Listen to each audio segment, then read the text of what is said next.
Yo, what's up mga pale? For today's video, samahan nyo ako sa ganap-ganap natin ngayong araw mga pale.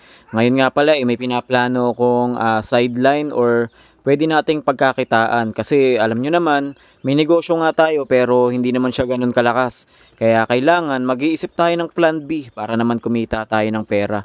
Kasi hindi pwedeng palaging nakatunga nga lang tayo, hindi pwedeng nakahiga lang tayo. Kailangan nag-iisip ka pa rin ng pagkakakitaan mo mga pale. Lalong-lalo na kapag ka may pamilya ka at lalong-lalo na syempre kapag ka may anak ka. Kaya dapat palagi kang nag-iisip ng iba kapag ka hindi na effective yung isa mong negosyo. Kasi alam nyo naman, nagbabago ang panahon, nagbabago ang mga kilos ng mga tao at saka yung mga gusto ng mga tao. O nga pala, sa mga hindi nga pala nakakaalam, ako nga pala ay nagbabuy and sell ng mga motor at saka kotse. Pero sa ngayon, alam nyo naman, sobrang daming buy and sell ngayon ng mga motor. Kaya halos kami-kami na lang din na nagkakausap-usap. Kapag ka may tiningnan akong motor, ayun, buy and sell din pala yung nakakausap ko. Kaya naman, hulaan nyo muna ngayon, isususpense ko muna kung ano nga bang sideline natin ngayon. Pero sana magtagumpay tayo dito sa gagawin natin mga pali, kasi sa negosyo talaga mga pali, sa totoo lang, sugal yan lahat. Kaya naman samahan nyo ako. Sa part na to mga pali, kakatapos ko lang magbihis. Kaya naman magpe-prepare na tayo para makaalis na tayo, kasi sobrang init talaga ng panahon. Kaya kayo dyan, yung mga nanonood, kapag tanghaling tapat at alam nyo ng sobrang init, magsuot kayo ng mahabang jacket at mahabang jogging pants, kasi nga sobrang init talaga mga pali, promise. Baka kasi mamaya bigla kayong atakihin dyan sa labas. Karamihan ngayon, lalo na kapag sobrang init, diba, nahi-heat stroke sila. Uminom kayo ng maraming tubig mga pali, hindi palaging puro diskarte. Kailangan alagaan mo rin ang katawan mo, dahil ang katawan natin, ang puhunan natin mga pali. Aanhin mo naman yung maraming pera kung sisingilin ka naman ng katawan mo, kung aabusuhin mo naman yung katawan mo.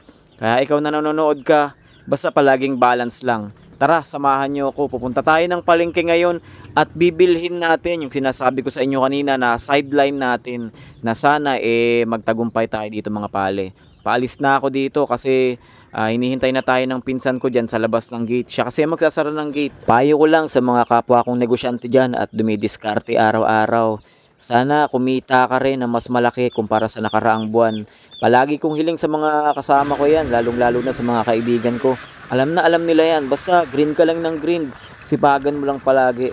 Ako kasi yung tipo ng tao na hindi ako masyadong kumakausap ng mga tamad kasi wala ka rin namang matututunan sa kanila.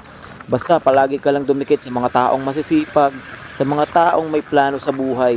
Kung pipili ka man lang ng kaibigan, dun ka na sa may mga plano sa buhay. Kasi kung sasama ka sa mga taong ibang tao rin ang pinag-uusapan para siraan ng ibang tao, pre, nasa maling barkada ka.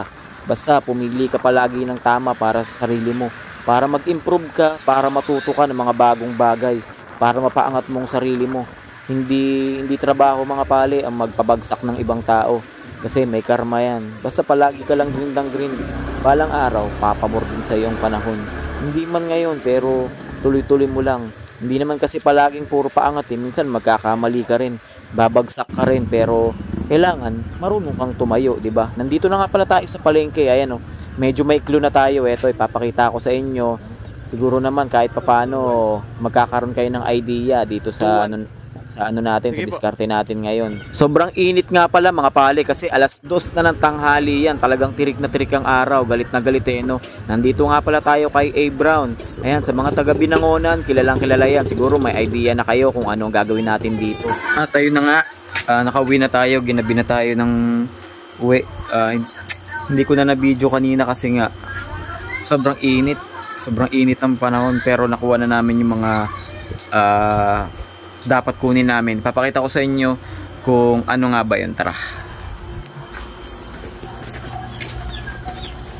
Ayan mga pali, tiyaren, lapitan natin para makita nyo.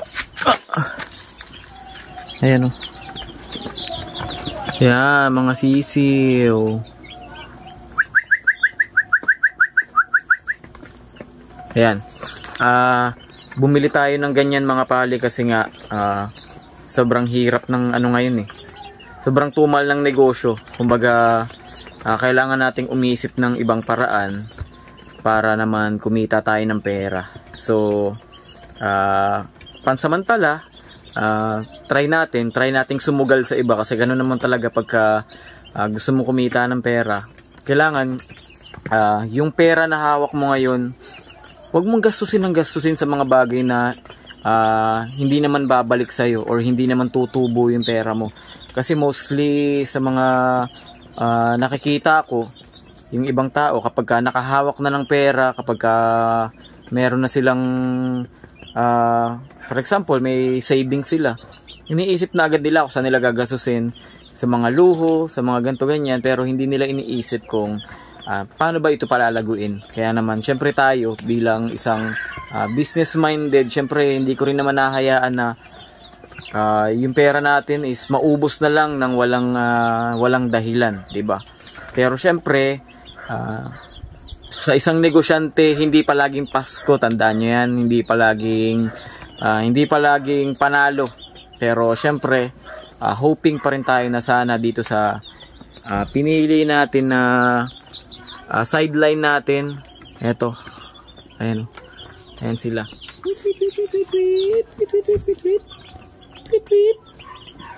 Oh, ayan sila, oh. Ayan sila mga pale. Look at them. Look, oh. Ayan, nilagyan ko rin sila ng inumin kaso paubos na. Ayan, oh, dalawa yan. Yan. Mamaya papalitan natin yan.